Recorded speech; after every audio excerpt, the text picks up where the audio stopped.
Am I the jerk if I accused my mom of sabotaging my truck and blowing our family up because I think she wants to keep me in financial ruin for the rest of my life? Posted by you/electricalair464. This one's kind of messy. I, 19M, have been saving for a truck for over a year now, using money from part-time jobs. I'm on the waiting list to get into the job field I actually want. I also currently still live at home and have been using my mom's 56F vehicle to get to and from work, as she is recently retired and doesn't go out much. I saved up enough to buy a used pickup that I really wanted and test drove several times to make sure it was in good condition. I bought the truck, paid for several months of insurance up front, and got it registered. I drove it around for a few days, and it ran fine. A few days ago, my mom asked to borrow it, saying she needed a pickup to help a friend move some things, and I agreed. All I asked was that she replace the gas. I was respectful and thought that was fair since I've been paying for all the gas and maintenance on her car for the last year as part of the deal for using it. I got the truck back that evening, and it's been giving me problems since. It's been stalling on me and, most of the time, won't even crank. I asked my mom about it, and she got snooty, saying that she had her mechanic friend look at it. He replaced some wires and tuned it up, but she claimed it ran fine when she parked it. That's when red flags went up. Yes, the truck had a few issues, so it probably needed a tune-up, but I changed the oil and spark plugs when I got it. I have the previous owner's maintenance receipts, and, as I said, nothing was so bad that I couldn't drive it for several days before lending it to her. I should say, this is the messy part, that my mom has a habit of being financially controlling, and she did not like it when I got the truck. She wanted me to buy a sedan from one of her friends and complained nonstop when I brought the truck home. She told me outright that it was a waste of money and that I shouldn't have bought a vehicle from someone I didn't know. Examples of her being financially controlling include how she keeps track of my work hours and, on top of paying her rent that's equal to half of my pay, I also have to buy groceries for both myself and her. She also won't let me access the money my dad left when he died a few years ago and constantly complains whenever I spend money on myself, which isn't often.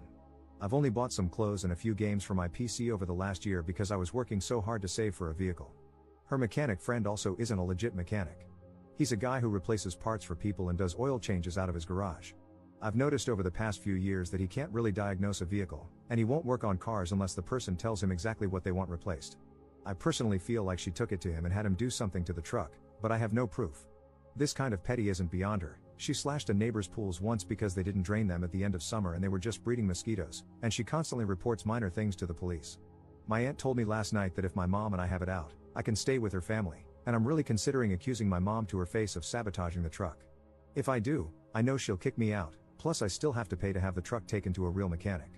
But she's been beaching at me nonstop about what a crappy decision I made and how she told me it was a waste of money. So, would I be the jerk if I told her off and accused her of sabotaging my truck? I'm fairly certain that's what happened, and I'm about to break down under the stress and disappointment. Relevant comments. Commenter. You also need to contact a lawyer regarding the payment from your father's death. You are old enough to stand up for yourself, so why have you allowed this woman to take control of your life, sabotage, and manipulate you? I think you personally need to get the hell out of that house before she screws you up good and proper. Once you get your own place, you can cut all ties with her. Good riddance to her. Ops response. I agree. Respectfully, though, it's kind of hard to do all that when you started broke and someone is working hard to keep you that way. Lawyers around here don't really like to work on contingency, and trust me when I say the price of the truck I just bought barely covered the retainer for the more affordable ones. I've tried. I'm sorry, I'm a mess right now. My aunt just offered me a place to stay yesterday because she honestly had no idea how things were. I'm probably going to start packing and moving out today and have the truck towed to a mechanic. Commenter. Do that and settle down for a bit. Write her a note. If you deny me access to my dad's inheritance, I will take legal action. What kind of income does your mother have? If she receives something from the government, she's probably committing fraud if she's so money hungry. That is something you can mention as well. First, get some rest and make a plan. Ops response. She receives a small retirement check from her former employer, and the house is paid off. I don't think she receives any money from the government. Commenter 2. How do you know your dad left you money? And where is it, to the best of your knowledge? Did you ever see it or sign it over to your mom? You may not need to hire an attorney to recover it if you can figure out where it is. Ops response. My dad died of cancer 5 years ago. A few months before he passed, he told me that he had been putting money into a savings account from every paycheck since before I was born and was planning to surprise me with it when I graduated high school. He said there was almost $40,000 in it, and my mom would take care of it until I graduated. She has the account, and I know it still exists because she gets the statements in the mail, and that's the only account my parents had, that I know of, at this particular bank. Update 3 days later. This will be the only update. This is an alt account I made because my mom knows about my other account I've had for a few years, so I'll be deleting it this weekend. So, to answer some questions that people asked. Why don't I get a better job? I was working 2 part-time jobs. Good jobs aren't easy to come by where I live. That's part of the complication with moving in with my aunt, as she lives an hour away, and I would have to find work all over again.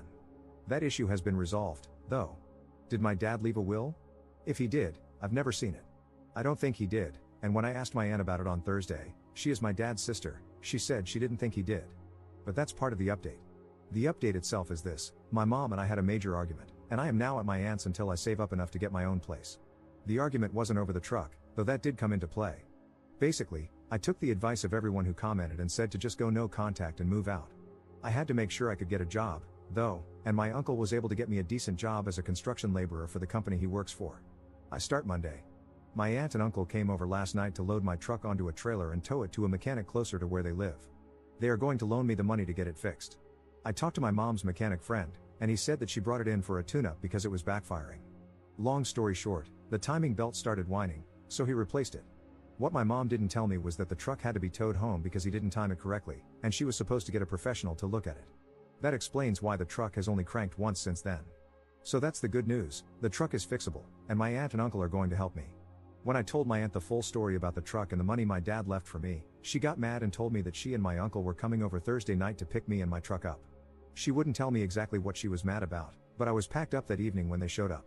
As soon as she got there, she got into a fight with my mom, asking her about my dad's money. There was a lot of cursing and name-calling, and my mom almost called the police, but my aunt, and this scared the crap out of me, threatened to have her arrested for fraud if she didn't own up, so the cops weren't called. I'm not going to go into the full details of the argument because it's too much to type, but basically, my mom has been pulling small amounts out every month for the last year to supplement her retirement salary. Apparently, the account was put in trust before my dad died, and my mom was the trustee, which is what made my aunt mad because she knew the money was there but didn't know that I had never received any of it. I had never talked finances with her before this. My mom doesn't want to turn the account over because she claims that the trust paperwork says she's not required to until I turn 25. She also started yelling at me for running my mouth to my aunt and accusing me of trying to ruin her retirement, saying she deserved that money for taking care of me and my dad when he got sick, etc. I got pissed and told her that I was going to sue her for the money and that I knew what happened to the truck and was going to sue her for that too. She kind of broke down and started saying how hard it had been for her since my dad died, but I didn't buy it because she's always been petty and controlling, even when I was a kid. She basically told me to get out and tried to turn it into a pity party about how hurt she was, how she was going to pay bills, etc. I just left. The mechanic my aunt and uncle are paying for says he can have the truck running by Tuesday because he's backed up until then, but I'll take that. Next week, my aunt is going to start looking for a good lawyer for me. My uncle suggested the same thing a lot of commenters did, which was that we call the state bar and see if there are any lawyers that need pro bono hours. Right now, I'm fully no contact with my mom, and she's left me 5 or 6 texts that range from, "I'm sorry, let's talk about everything," to, "You're an ungrateful son, how could you betray me like this?" I'm just ignoring them. Thank you to everyone who commented for the advice, especially those who advised me to keep my cool. She was really ready to call the cops on my aunt, so I can imagine she would have done the same to me if I had confronted her. I'm just going to save up for now.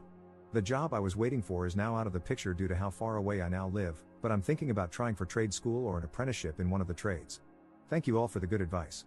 I really wouldn't have been able to set everything in motion without you all. Relevant comments. Commenter. It is probably against the trust rules for mom to be spending the money. Most trustees are held responsible for any illegal withdrawals and can be charged with a crime and required to pay it all back. And please don't start feeling guilty about going no contact. Just remember, it doesn't have to be forever. You can reevaluate the situation in 5 years if you want. And if you see your mother in court, you can always say, "Mom, it's best for my mental health right now to keep my distance since I don't feel like you've treated me fairly in the past. So let's get through this lawsuit, and if I feel like you are being honest and truly want to do the right thing, then I will think about adding you back into my life."